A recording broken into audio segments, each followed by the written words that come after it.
Hey guys, Reception here.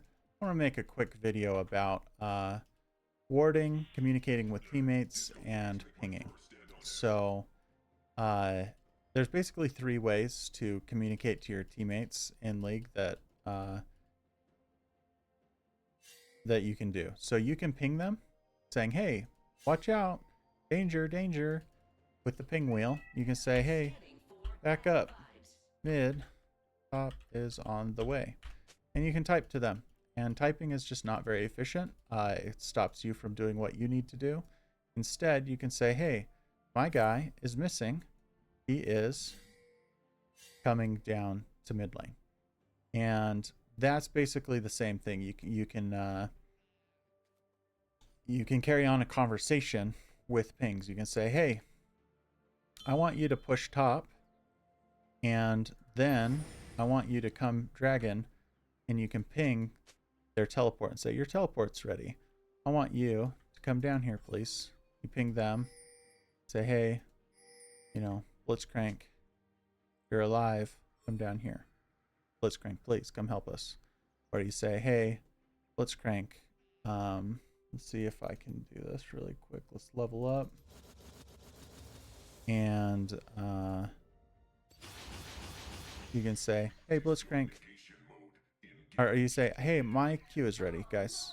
We can do this. Or I can say, hey, my R is ready, guys. We can do this. Or I can say, hey, um,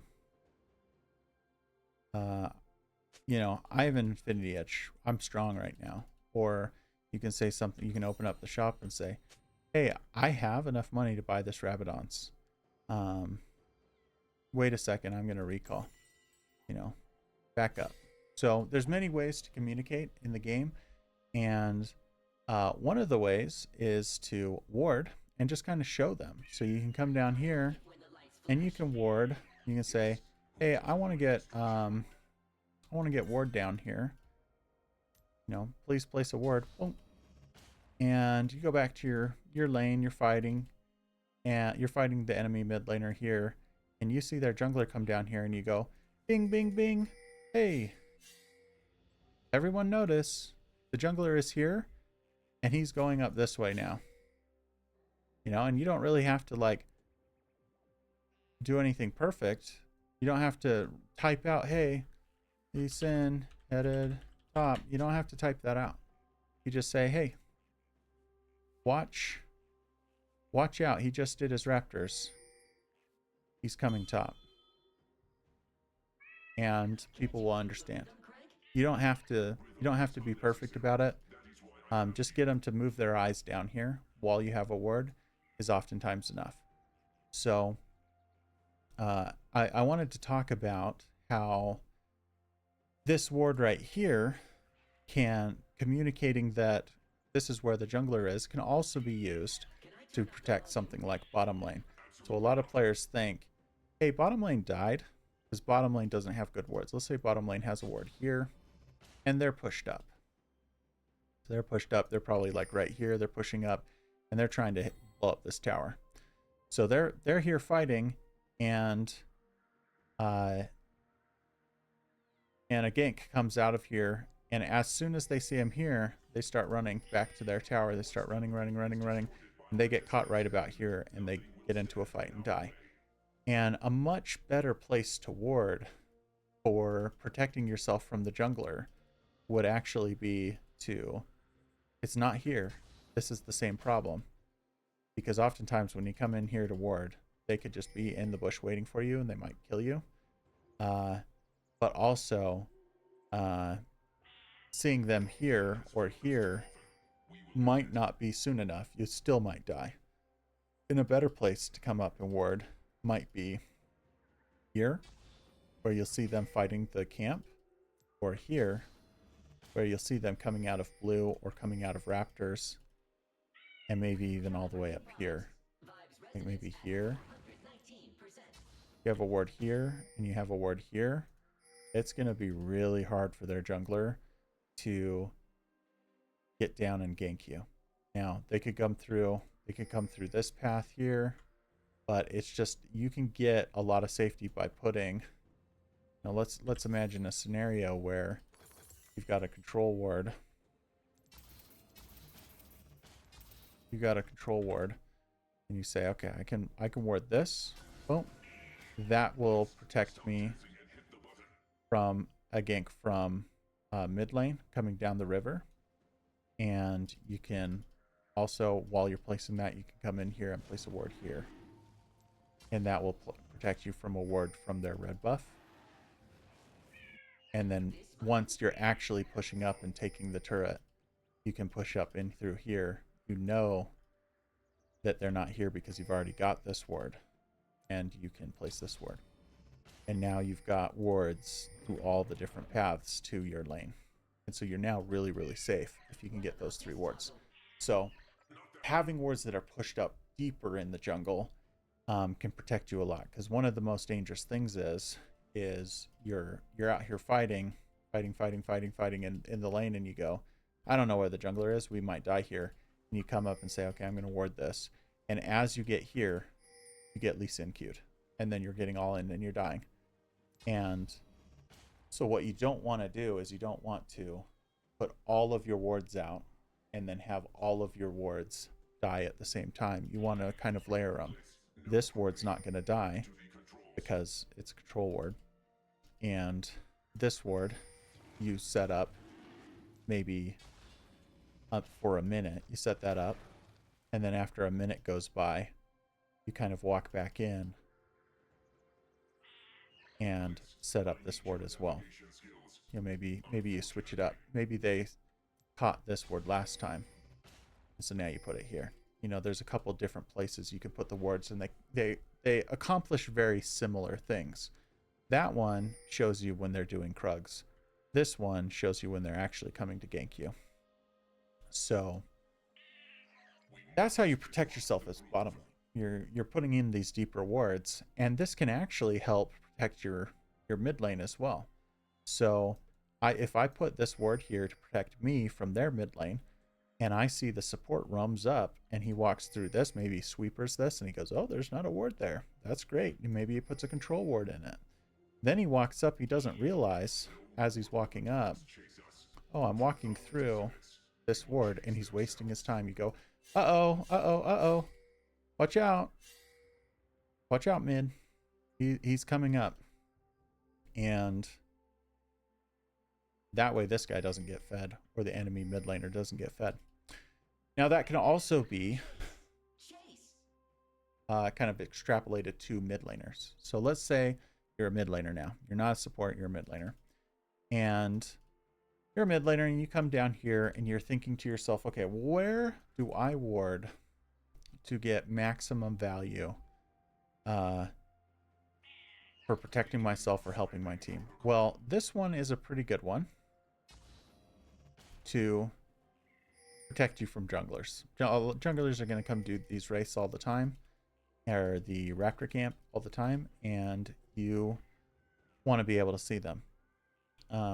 The other thing that mid laners oftentimes do is you might want to put a ward here. You might want to put a ward here, because what a lot of mid laners do is they come up, they blow up the wave, and then they walk back. And then they just relax a bit. Or they might walk over here and just relax a bit. And maybe they're doing some other stuff, like maybe they're helping their jungler do some stuff, but they come over here and they whack this. And then they walk back to lane. And then the waves respawn and they blow it up with their spells. And then they walk over here. And they go, oh, I wonder, you know, what's going on. Let me check to see if there's a pink in this bush. There's not. Cool. Walk back. And then they'll do the wave again. And they kind of put you in this lull where you're thinking to yourself, he blew up the wave. Am I going to say, hey, that guy's missing every single wave? Because if you say, hey, this guy's missing, every single wave, bottom lane's going to be like, yo, bro, he hasn't been bottom the whole game. He's not coming bottom. He's been in lane the whole time. But what happens is they come in, they blow up this wave, and then they walk. And they start walking, and for about 15 seconds they might walk. So, you know, you're counting in your head, and you get down all the way to about right here. And right here, you're like, hey, they're not here in the wave. They're not trying to blow it up. Missing. And these guys down here go, oh, mid lane's missing. I have a few seconds. And so you walk to about here, and right here, they've got a ward here. This is when they realize, oh, we're being ganked. We're like, we're going to die now. If you're playing something like Ahri, she goes dash, dash, hits you with a charm, and then continues and fights and kills you. So what you want to do as a mid laner is you want to place this ward kind of up here to watch where they're going. So you watch them walk over here, or you might watch them walk over here. And then you can make future choices based on how this ward has seen them. Or another thing you can do is you might come over here and just place a ward right here. And this protects you a little bit. Protects you from the jungler walking into the river. And it you can see if the enemy jungler or mid laner is walking through this path.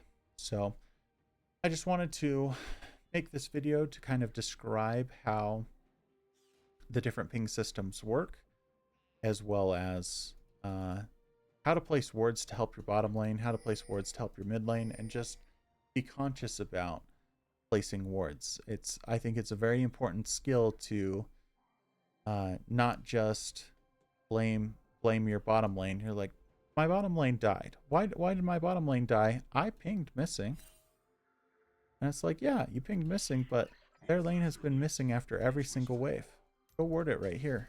You ward this, and the enemy jungler walks through this, you see it every time. You know, or a good ward is to come deep into the enemy jungler and put something like this in here. Or, you know, on the opposite side of the map, somewhere like here, or somewhere like here, where it's deep in enemy territory, and you see anytime the jungler's walking a path towards bottom here, you could even come over here, place a ward here. Oftentimes the enemy bot, you might come down here for a gank, and as you're coming down, you just go bing, put that ward down. And even if they have a control ward in this bush, they can't see that. So important to notify your teams with vision as well as pings in chat, because you might be right when you say, hey, that mid laner's coming down to kill you right now, but you have to understand that people are not paying attention. Even if you have a ward here and Ahri walks through this ward towards bottom, you need to be pinging it, because your allies just might not be looking at the minimap at that exact moment, and you need to alert them, hey, danger, you are being ganked. So just something I want to bring up and share with you guys. This is something I'm going to work on in my games, is using this ping whale, as well as pinging my own wards when I have vision on the enemy jungler doing something like raptors. I'm going to ping it, let everybody know, and communicate things like, hey, my R's ready, my Q's ready, let's go. You know, it's very important to let people know, hey, I have 19 seconds on my Q. If you expect me to Q, you're going to be really sad. So don't, if you have a long cooldown that's important, like your R, ping it for your teammates. Or if you have a lot of gold, you say, hey, see, I have 30,000 gold. I want it back. I want to go buy. Let's not fight until I get a chance to buy, because we might lose the game off of it. So just trying to communicate with my teammates. And, you know, you can have a whole conversation. You can say, hey, Baron's up. My summoner spells are up. I'm on the way. And then you say, somebody else come do this. I need somebody else to come do this. I'm leaving. And then you might even say, you might ping someone else and say, hey, Poppy, you're alive. We need you bottom. And so you can ping that communication without even typing, or you can even say, Poppy, go bot, please. and then she'll go, okay, I'm on the way. I'm on the way, bottom. So just want to make a quick video about just communication in general. The ping wheel is not something that I have put a lot of time into because it was created after I kind of quit the game. I've used the pings up, down, right, and left, and I don't really use the enemy vision, push, all in, or need vision. And I am committed to now learning that, as well as I want to commit to telling my team, hey, you need to wait 16 seconds for my flash. And really, that's not a good communication because we need to wait 16 seconds for my hex flash, which is a very different cooldown. But then you can say, hey, I have hex flash. You say, hey, my passive's ready. So communication is key in these games, and I hope that you guys have learned something, or you can appreciate my journey in trying to learn all these mechanics. You know, this is a simple mechanic, but warding, for instance, this ward isn't necessarily that good at protecting your top lane, right? The top lane might be pushed all the way into the tower, and if a mid laner comes up here, they're just going to go gank them. No big deal. Whereas if you're able to ward a bush like this, and you see the enemy mid laner walk right here, you go, hey, that mid laner's coming top. This ward will save the top laner's life. And I think that's key to point out that it's not just the top laner's job to protect themselves from ganks. It is also the mid laner's job to protect top lane, and the jungler's job to protect bot lane. And it's a team game that you all need to work together at. And I think a lot of people really struggle with this concept that it's their job to ward for other lanes. This is a mid lane ward or a jungle ward. This is not a top lane ward. A top lane should not have to walk all the way down and place this ward in very many games. But if you place it for him, you might save his life. So it's definitely worth the time and effort. So appreciate you guys watching this video. Please leave a like and comment on my videos. Subscribe if you want to see more content like this. I'm planning on releasing a video a day. I've done a video every day for I think about 7 or 8 days now. Planning on trying to do at least this level of content and making an improvement to each video. You know, maybe someday I'll get an outro or an intro video, as well as maybe get some editing instead of just doing a stream of conversation. You know, so thanks for watching. I'll see you guys next time. Bye bye.